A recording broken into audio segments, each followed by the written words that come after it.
అందరికీ నమస్కారం. నేను మీ ఆయుర్వేద డాక్టర్ చిట్టిపొట్ల మధుసూదన శర్మని. మనం ఈ వీడియోలో పురుషులు ఎదుర్కొనే సర్వసాధారణమైనటువంటి శృంగార సమస్య అయినటువంటి శీఘ్రస్ఖలన సమస్యకి జాజికాయ వైద్యం అనేటువంటి చక్కటి అంశాన్ని గురించి తెలుసుకోబోతూ ఉన్నాం.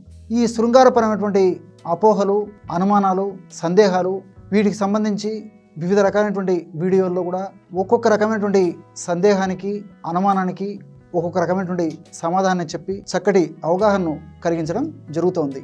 ఈ వీడియోలో కూడా మరికొంత శృంగారపరమైనటువంటి అంశాలకు సంబంధించినటువంటి అవగాహనను కలిగించి తర్వాత ఈ యొక్క శీఘ్రస్ఖలన సమస్యకి చక్కటి ఔషధాన్ని ఎలా తయారు చేసుకోవాలో కూడా చెప్పబోతున్నాను. ఈ శృంగారపరమైనటువంటి అంశాలకు సంబంధించినటువంటి విషయాల గురించి ఆలోచించినట్లయితే శృంగారంలో పాల్గొన్నప్పుడు, రతిక్రియలో పాల్గొన్నప్పుడు పాటించేటువంటి భంగిమల గురించి కొంత అవగాహన అవసరం. సర్వసాధారణంగా శృంగారంలో పాల్గొన్నప్పుడు, రతిక్రియలో పాల్గొన్నప్పుడు ఎన్నో రకాలైనటువంటి భంగిమలు ఉన్నప్పటికీ ఎక్కువ శాతము ఇప్పుడు మనం చెప్పుకోబోయేటువంటి భంగిమలోనే ఎక్కువగా పాల్గొంటుంటారు. ఆ భంగిమ ఏంటంటే ఎక్కువ శాతం మంది ఫాలో అయ్యేటువంటి మొట్టమొదటి భంగిమ స్త్రీ కింద ఉండి పురుషుడు పైన ఉండి రతిక్రియ చేయడం. 70% మంది ఈ యొక్క పద్ధతిలోనే వాళ్ళ యొక్క శృంగార ఆనందాన్ని అనుభవిస్తుంటారు అన్నమాట. ఇది మంచిదే, కానీ దీనివల్ల కూడా కొన్ని ఇబ్బందులు లేకపోలేదు. ఎందుకంటే పురుషుడు మరీ బరువుగా ఉన్నప్పుడు ఆ బరువుకి స్త్రీ వెయిట్కి తట్టుకోలేకపోవడం చేత ఆ శృంగారం మీద ఒక్కొక్కసారి విరక్తి అయ్యేటువంటి పరిస్థితి ఏర్పడుతూ ఉంటుంది.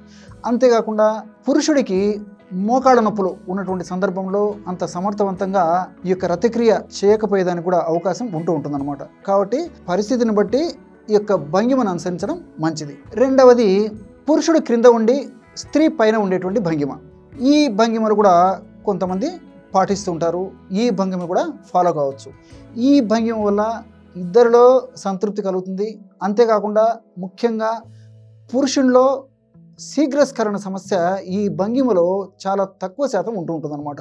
మిగతా భంగిమలతో పోల్చుకుంటే ఈ భంగిమలో శీఘ్రస్ఖలన సమస్య తగ్గుతుంది. అంటే ప్రీమెచ్యూర్ ఎజాకులేషన్ గత కొన్ని వీడియోల్లో కూడా నేను చెప్పడం జరిగింది. శీఘ్రస్ఖలనం అంటే మనసులో అనుకున్న తడవుగానే స్త్రీని స్పర్శించినా, ఊహించినా, తాకినా, జననాంగాన్ని ముట్టుకున్నా, లేకపోతే అంగప్రవేశానికి సిద్ధపడినా, లేదంటే స్త్రీ పురుషాంగాన్ని ముట్టుకున్నా చాలా త్వరగా స్ఖలితమైపోయి నిరుత్సాహానికి గురయ్యేటువంటి పరిస్థితి ఏదైతే ఉందో దాన్ని శీఘ్రస్ఖలనం లేదా ప్రీమెచ్యూర్ ఎజాకులేషన్ అనేటువంటి పేరుతో పిలుస్తారని చెప్పేసి కూడా గత కొన్ని వీడియోల్లో తెలియజేయడం జరిగింది. ఇక్కడ పురుషుడు కింద ఉండి స్త్రీ పైన ఉండి ఆ భంగిమలో రతికార్యం చేయడం వల్ల శీఘ్రస్ఖలన సమస్య కొంతవరకు తగ్గేందుకు అవకాశం ఉంటుంటుంది. అంతేకాకుండా ఈ స్త్రీ కూడా ఈ యొక్క భంగిమలో ఎక్కువగా తృప్తి పొందేటువంటి అవకాశం ఉంటుంది. ఎందుకంటే స్త్రీ తన ప్రమేయంతోనే ఆ యొక్క జననావయవాలను ప్రేరేపించుకునేందుకు అవకాశం ఏర్పడుతుంది. జననావయవాల్లో కూడా బ్లడ్ సర్క్యులేషన్ బాగా పెరిగిపోతుంది. జననావయాలు కూడా ఉద్రిక్తత చెందేటువంటి పరిస్థితి ఏర్పడుతుంది.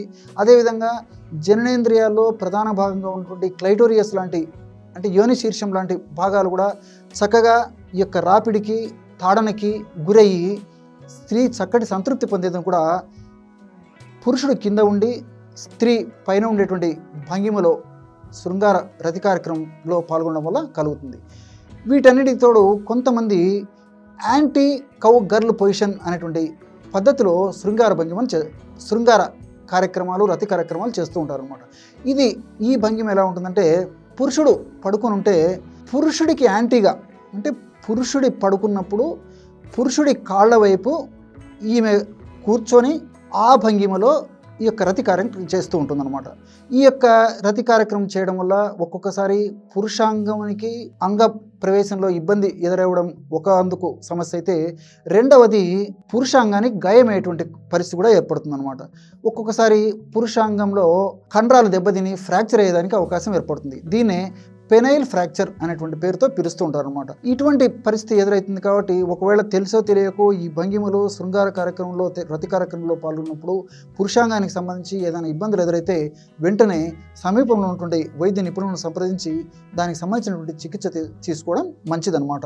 లేకపోతే మళ్ళీ ఇబ్బందులు ఎదురయ్యేటువంటి పరిస్థితి ఏర్పడుతుంది. ఏది ఏమైనప్పటికీ మరి ఈ యొక్క శీఘ్రస్ఖలన సమస్య ఉన్నప్పుడు ఔషధాన్ని ఎలా తయారు చేసుకోవాలంటే దీనికి కావలసినటువంటి పదార్థాలు 3.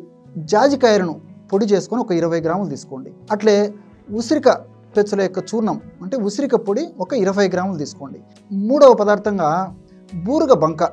ఈ బూరుగ బంక ఆయుర్వేద ఔషధ విక్రయశాలలో పచారీ కొట్లలో మనకి మార్కెట్లో దొరుకుతుంది.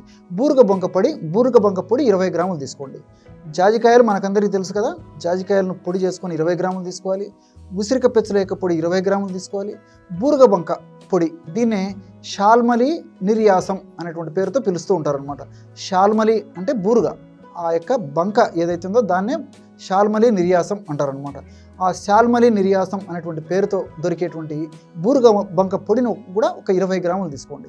ఈ 3 పదార్థాలను బాగా కలిపేసి ఒక గాజు సీసాలో నిల్వ ఉంచుకొని రోజు ఉదయం ఆహారానికి ఒక అరగంట ముందు, రాత్రి ఆహారానికి ఒక అరగంట ముందు 1 నుంచి 1.5 గ్రాము మాత్రమే, అంటే ఉదయం పూట అలాగే వాడుకోవాలి, రాత్రి పూట కూడా అలాగే వాడుకోవాలన్నమాట. డోస్ ఎటువంటి పరిస్థితుల్లో ఇంతకంటే పెంచవలసినటువంటి అవసరం ఉండదు, పెంచడం కూడా మంచిది కాదనమాట. 1 నుంచి 1.5 గ్రాము వరకు ఈ యొక్క చూర్ణాన్ని తీసుకొని తగినంత తేనెతో తీసుకోవాలి. షుగర్ వ్యాధిగ్రస్తులు అయితే ఇదే చూర్ణాన్ని ఒక 50 మిల్లీలీటర్లో గోరువెచ్చని పాలు, పంచదార కలిపినట్టు పాలలో కలిపేసి తీసుకుంటే సరిపోతుంది. మిగతా వాళ్ళందరూ మాత్రం దీన్ని తేనెతో తీసుకోవాలి. ఈ విధంగా క్రమం తప్పకుండా ఈ యొక్క ఔషధాన్ని వాడుకోవడం వల్ల చాలా సమర్థవంతమైనటువంటి ఫలితాలు శీఘ్రంగా వెంటనే సత్వరమే కలిగేటువంటి అవకాశం కూడా ఉంది.